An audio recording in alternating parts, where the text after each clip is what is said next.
I've been a friend of Vince for a number of years. What I really appreciate about him, he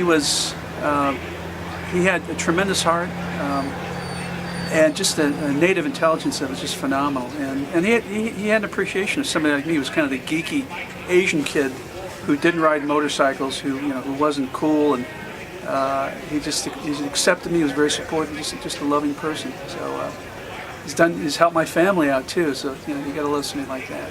So I miss him dearly, but every moment he was here, I enjoyed him tremendously, and I hope to see him whenever I go in a good place, and hopefully I'll be going there too. Thank you. I guess I really can't remember the first time. I remember the first time zone when I met Vince and was working with Vince. And there was a project off of at Normandy and the 101. An interesting thing, the way it all happened. A contractor that my company had done some sub work for, we hired on with him. And Vince was on the crew that worked directly for Silverman, Lynn Silverman. And he just was this character, in the middle of the morning, beginning of the morning, there would be this Jeep coming down the street with speakers over in the, behind where the rear seats would be, just blasting. And that was Vince. That's the way he arrived. That's the way he would exit. And it was like, I gotta meet this guy. Who is this guy? And we wound up working together on different projects. And at the end of the day, we would find one of the things that we'd be rehabbing, and we'd hang out there and discuss our futures and about what he was going to be doing and what he wanted to do, and about how we were going to, design. He could come up with designs, and he would figure out financing, whatever it was. But it was a great way to just hang out with someone. He was like a pal. Just was that bond that he had with a room full of people here today. Was that special, unique bond that he gave you respect, and it was a fun experience. I had talked with Carl Gage, who wasn't able to make it here, and Carl said, if you have a chance, tell them this from Carl. And Carl said, no matter what, if you were with Vince, you were having a good time. And that didn't mean, that doesn't mean just socializing, but it meant that you were having an internally good time, whether it be work or play, whatever. You had a great time with Vince. And then Carl went to add in, and he goes, and keeping that in mind, Vince is still having a good time, but he's up there. He's having the best time. And it's like, for us to experience someone like that is just, it warms your heart. You know that you've had that special experience, and I'm honored that Vince passed through my life, and touched me.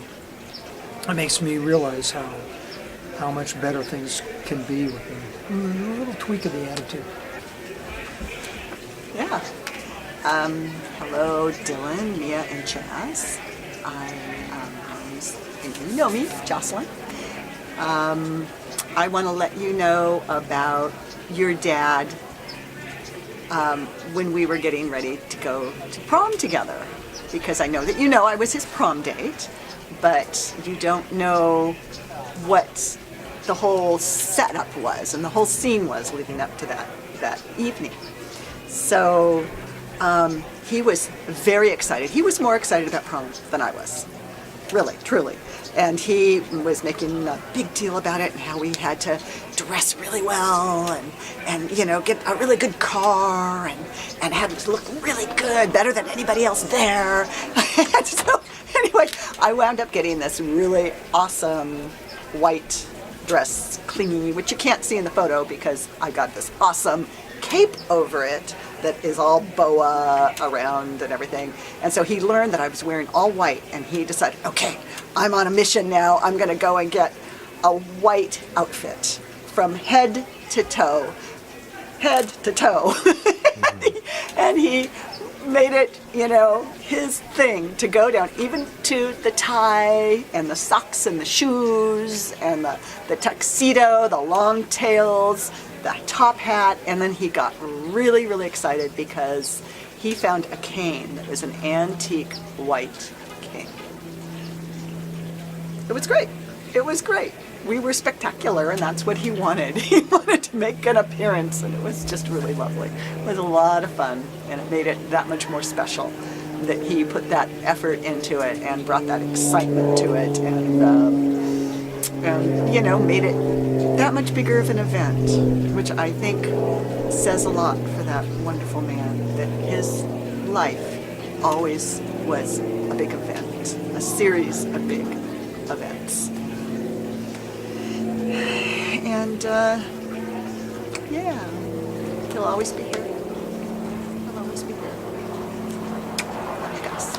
I remember when I first met Vincent, it was at a party in Silver Lake, and the party was in full swing. Everybody was there. I was there, and then I hear like down the hall this like telephone, almost like from one person to another, like, Vincent's here, Vincent's here, Vincent's here. And I was thinking, who is this guy?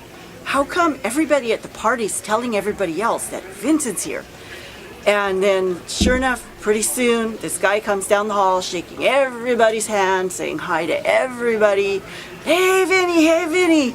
I was thinking, wow, you know, who is this person? And we went out, it was a New Year's Eve party, so at like 6 a.m. the party finished up, and we went out to breakfast on Figueroa Street. And Vinny and Raul and I and a few other people, and it just felt like, oh, you know, these people are so great, Vinny's so great, and we were friends after that. So that's the end of my story.